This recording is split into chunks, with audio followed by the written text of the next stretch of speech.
इसी तरह डिलीटिंग ए यूज़र, अगर आप किसी यूज़र को डिलीट करना चाहते हैं उसकी आईडी की बेस पे, तो आप इस फंक्शन को इस्तेमाल कर सकते हैं।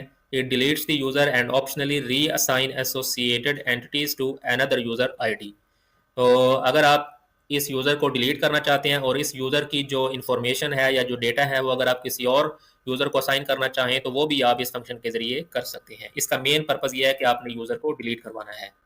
तो अब अगर हम डिलीट अंडरस्कोर यूज़र की एक एग्जांपल लें, तो अब लेट्स से कि हम इस यूज़र को डिलीट करना चाहते हैं, इसको हम डिलीट कर देंगे और wp underscore delete underscore user और आईडी जस्ट हम इसको पास करेंगे।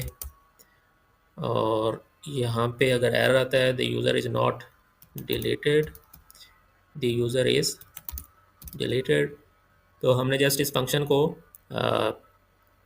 चेंज किया है। तो इसकी अगर हम डिटेल्स को चेक करें इस फंक्शन की, तो इसमें जस्ट हम वो आईडी पास करेंगे जिस यूज़र को हमने डिलीट करना है।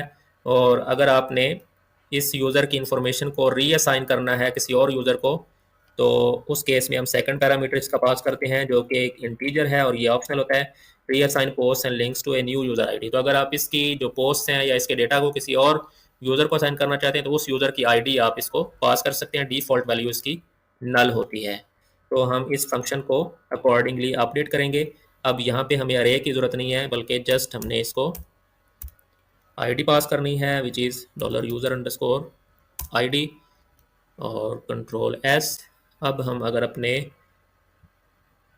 डैशबोर्ड पेज को रिफ़्रेश करें, डैशबोर्ड पेज पे जाएं, तो आप देखें द यूज़र इज़ डिलीटेड। और अगर हम यूज़र्स के अंदर जाएं तो हमारा वो यूज़र जो है वो सक्सेसफुली डिलीट हो चुका है।